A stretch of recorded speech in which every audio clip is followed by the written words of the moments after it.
जब हम head function को इस्तेमाल करते हैं और डाटा को प्रिंट करते हैं, तो आप एक चीज नोट करें कि ये वाला डाटा जब प्रिंट होता है तो उसमें ये वाली इंफॉर्मेशन पीआईडी नेम इमेज और रेटिंग ये तो हमारी फाइल में थी।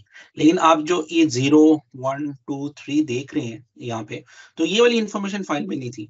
अब पाइथन या पांडास ये करता है कि वो जो भी रोज हैं उनके साथ एक नंबर को एसोसिएट कर देता है, और वो नंबर वो ऑर्डर के अंदर शुरू से स्टार्ट करता है 0 1 2 3 और ऑनवर्ड नंबर साइन करता है। और वो कोई उसका स्पेसिफिक ऑर्डर इस तरह होता है कि वो जिस ऑर्डर में उसको रो सीएसवी फाइल में मिली है उसी ऑर्डर में वो ये नंबरिंग असाइन कर देता है। इसको हम इंडेक्स नंबर कहते हैं।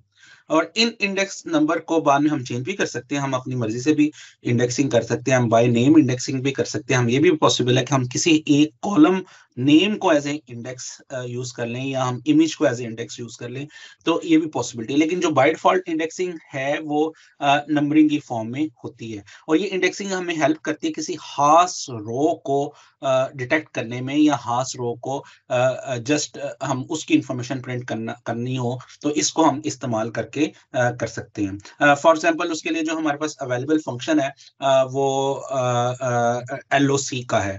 ये फंक्शन बहुत इफेक्टिव है। जब हम डेटा को अपडेट करेंगे डिलीट करेंगे तो ये फंक्शन हम बहुत ज्यादा इस्तेमाल करेंगे। ये फंक्शन बताता है कि आप इस लोकेशन पे जाएं, किस लोकेशन पे जाएं, रो 1 की लोकेशन में जाएं।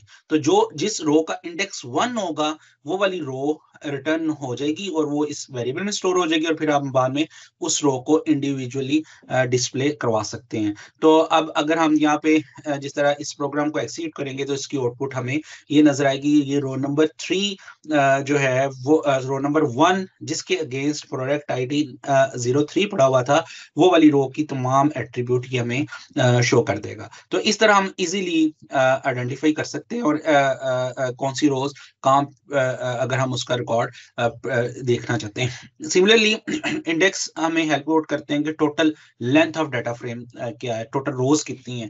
तो df डॉट इंडेक्स हम अगर लिखेंगे तो सारी इंडेक्स आ जाएंगे तमाम रोज के एक लिस्ट की शक्ल में, और उस लिस्ट का फिर हम लेंथ के फंक्शन से उसकी लेंथ ले सकते हैं, और वो हमारे पास टोटल में आ जाएगा, और उसको हम बाद में प्रिंट कर सकते हैं या लूप के अंदर लूप थ्रू कर सकते हैं। इस चीज को हम क्विकली यहाँ पे डेमोन्स्ट्रेशन में भी देख लेते हैं कि ये क्या है। ये देखिए, आप अगर प्रोडक्ट की फाइल को ओपन करें तो आप नोट करें कि इसमें कोई 0 1 2 3 का कॉलम नहीं है।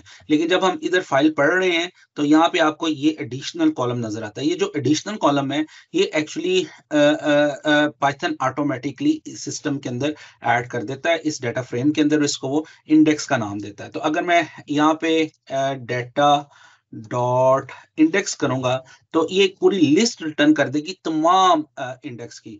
तो हम इस फाइल को एग्जीक्यूट करते हैं तो ये अब वो बता रहा है कि स्टार 0 से हो रहा है, इंडेक्स और स्टॉप 9 पे हो रहा है, स्टेप 1 है, एक हर एक के बाद वो एक स्टेप है। तो ये एक जरा शॉर्ट फॉर्म है उस इंडेक्स को शो करने की। रेंज में जिस तरह हमने फंक्शन यूज किया था फॉर का, इस तरह का ये रेंज की शक्ल में है। इसको हम बाद में लूप के अंदर भी इस्तेमाल कर सकते हैं। और अगर हम किसी स्पेसिफिक इंडेक्स का रिकॉर्ड देखना चाहते हैं तो आप LOC का फंक्शन यूज कर सकते हैं। LOC के फंक्शन में जो है वो हम उसका कोरस्पॉन्डिंग जिधर रो नंबर पास कर सकते हैं। जिस तरह यहाँ पे हमने इस इंडेक्स में 1 पास किया था, उसने कोरस्पॉन्डिंगली इसकी वैल्यू रिटर्न कर दी थी। इसी तरह हम यहाँ पे जो है वो पास कर देते हैं, लेट्स से हम 2 पास कर देते हैं, और ये 2 रिटर्न करेगा हमें एक कंप्लीट रो, और इस रो को हम जो है वो प्रिंट कर लेते हैं स्क्रीन के ऊपर।